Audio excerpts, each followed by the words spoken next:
السلام علیکم ناظرین، نیوز 24/7 اردو سروس میں خوش آمدید۔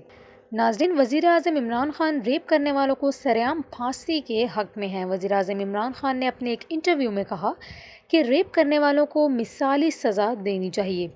میرے خیال میں اسے چوک پر سرعام پھانسی دینی چاہیے اور یہ سزا ریپ کرنے والوں اور بچوں کا جنسی استحصال کرنے والوں کے لیے مخصوص ہونی چاہیے۔ ان کا یہ بھی کہنا تھا کہ بدقسمتی سے جب ہم نے اس پر مباحثہ کیا تو ہمیں پتہ چلا کہ بین الاقوامی سطح پر سرعام پھانسی کی سزا قابل قبول نہیں ہوگی اور یورپی یونین کی جانب سے دیا جانے والا GSP+ ریٹ خطرے میں پڑ جائے گا۔ وزیر اعظم عمران خان نے کہا کہ اس کے علاوہ ریپ کرنے والوں کو کیمیائی یا سرجیکل طریقے سے نامرد بنانے کی تجویز بھی زیر غور ہے اور ایسا کئی ملکوں میں کیا جا رہا ہے۔ وزیر اعظم عمران خان نے لاہور سیالکوٹ موٹر وے پر گینگ ریپ کے حوالے سے کہا کہ اس واقعے نے پوری قوم کو ہلا دیا اور اتنی تکلیف ہوئی کہ سب نے کہا کہ اس معاملے پر کچھ نہ کچھ کرنا چاہیے۔ وزیر اعظم عمران خان نے یہ بھی کہا کہ 2 سال قبل جب میں اقتدار میں آیا تو مجھے یہ جان کر حیرت ہوئی کہ جنسی زیادتی کے جرائم بڑھتے جا رہے ہیں۔ صرف خواتین نہیں بلکہ بچوں کے خلاف بھی یہ بڑھتا جا رہا ہے اور مجھے بتایا کہ پاکستان چائلڈ پورنوگرافی میں دنیا میں سر فہرست ہے۔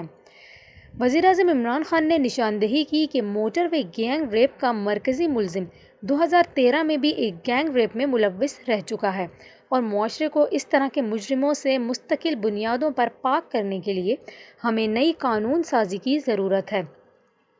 وزیر اعظم عمران خان نے کہا کہ جنسی جرائم میں ملوث افراد کا صرف پولیس نہیں بلکہ پورے معاشرے کو مقابلہ کرنا چاہیے۔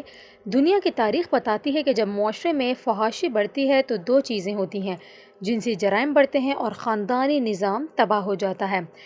انہوں نے اس کی مثال دیتے ہوئے کہا کہ انگلینڈ میں فحاشی بڑھنے سے اس وقت طلاق کی شرح 70% تک پہنچ چکی ہے۔ وزیر اعظم عمران خان کا کہنا تھا کہ مغرب کے مقابلے میں ہمارا خاندانی نظام اچھا ہے تو ہم اپنا انصاف کا نظام اور ادارے بھی ٹھیک کر سکتے ہیں، لیکن اگر ہمارا خاندانی نظام تباہ ہو گیا تو ہم اس کو یکجا نہیں کر سکتے۔ انہوں نے کہا کہ ہم نے ہندوستان میں تباہی دیکھی، 40 سال پہلے ہندوستانی فلمیں دیکھ لیں اور آج کی فلمیں دیکھ لیں، دہلی دنیا میں ریپ کا دارالحکومت بن چکا ہے۔